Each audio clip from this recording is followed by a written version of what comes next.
it's Maria from Still Dreaming Homestead. Glad to be back with you this evening.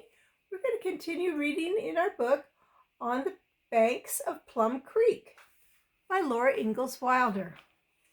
Well, yesterday's chapter was Wheels of Fire, and if you heard that one, that's when the tumbleweeds caught fire and began blowing across the prairie. If you haven't heard that one, go back to the playlist of Stories for the Young at Heart and you'll be able to hear it. Today's is Marks on the Slate. Remember, a slate is kind of like a small blackboard. After the prairie fire, the weather was so cold that Ma said they must hurry to dig the potatoes and pull the turnips before they froze. She dug the potatoes while Mary and Laura picked them up and carried them down to the cellar in pails. A cellar is an area underground where the temperature stays cool all the time but doesn't freeze. The winds blew hard and sharp. They wore their shawls, but of course not their mittens. Mary's nose was red and Laura's was icy cold, and their hands were stiff and their feet were numb. But they were glad they had so many potatoes. It was good to thaw by the stove when the chores were done, and to smell the warm smell of potatoes boiling and fish frying. It was good to eat and then to go to bed. Then, in dark, gloomy weather, they pulled the turnips.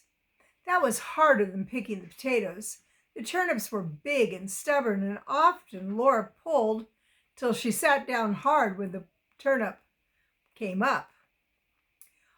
All the juicy green tops must be cut off with a butcher knife. The juice wet their hands and the wind chapped them until they cracked and bled because it was so cold. Mom made a salve of lard and beeswax melted together to rub onto their hands at night to help moisten them. But Spot and her calf ate the juicy turnip tops and loved them. And it was good to know that there were turnips enough in the cellar to last all winter long. There would be boiled turnips and mashed turnips and creamed turnips. And in the winter evenings, a plate of raw turnips would be on the table by the lamp. They would peel off the thick rinds and eat the raw turnips in crisp, juicy slices. One day they put the last turnip in the cellar and Ma said, "Well, now it can freeze." Sure enough, that night the ground froze, and in the morning snow was falling thick outside the windows. Now Mary thought of a way to count the days until Pa would come home. His last letter said he had 2 more weeks and he would be finished threshing where he was. Mary brought out the slate, and on it she made a mark for each day of the week, 7 marks. Under them she made another mark for each day of the next week, 7 more marks. The last mark was for the day he would come home. But when they showed the slate to Ma, she said, "Better make marks for another week for Pa to walk home on." So Mary slowly made 7 more marks. Laura did not like to see so many marks between now and the time Pa would come home. But every night before they went to bed, Mary rubbed out 1 mark. That was 1 day gone. Every morning Laura thought, this whole day must go by before Mary can rub out another mark. Outdoors smelled good in the chilly mornings. The sun had melted away the snow, but the ground was hard and frosty. Plum Creek was still awake. Brown leaves were floating, means that it was still flowing. The water was not frozen. Brown leaves were floating away on the water under the wintry blue sky. At night it was cozy to be in the lamp-lit house by the warm stove. Laura played with Carrie and Jack on the clean, smooth floor. Ma sat comfortably mending, and Mary's book was spread under the lamp. "It's bedtime, girls," Ma said, taking off her thimble. Do you remember what I told you a thimble was? It was something that went over your finger to protect it when you were sewing. That way when you pushed the needle, it didn't make your finger sore. So Ma had been sewing evidently. Let's see.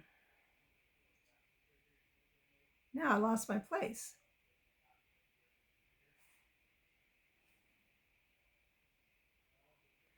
Then Mary rubbed one more mark and put the slate away. One night she rubbed out the first day of the last week. They all watched her do it, and Mary said, as she put away the slate, "Pa's walking home now. Those are the marks he will walk on." In his corner, Jack suddenly made a glad sound as if he understood her. He ran to the door. He stood up against the door, scratching and whining and wiggling.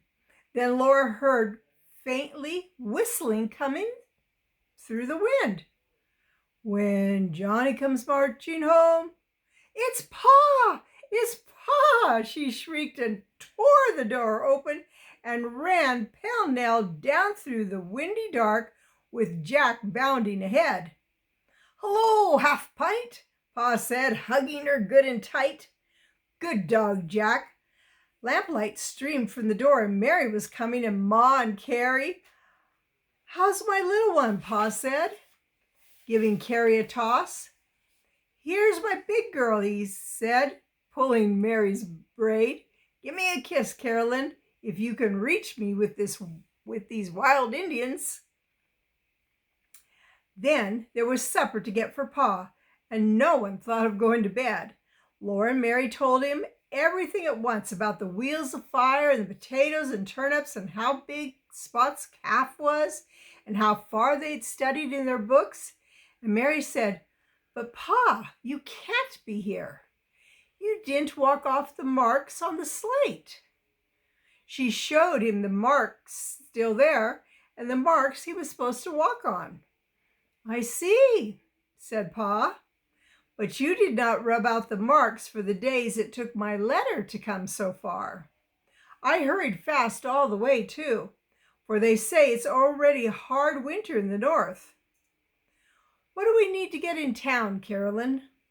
Ma said they did not need anything. They had eaten so many fish and potatoes that the flour was still holding out and the sugar and even the tea.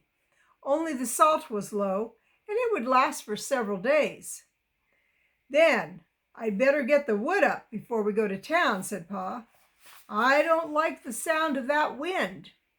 And they tell me that Minnesota blizzards come up fast and sudden."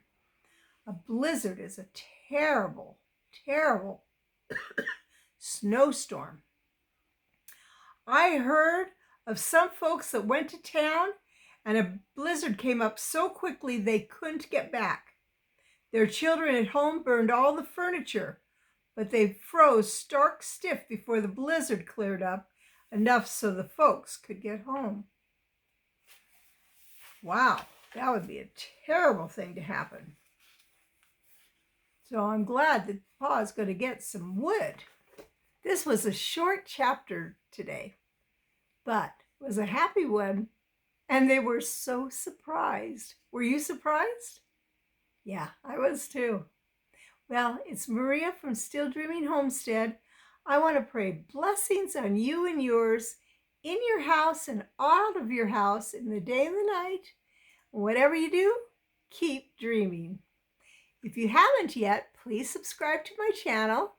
And after you do, a bell will come up. And if you tap on that bell, you'll get a notification every time I post a video. All right. Good night. God bless.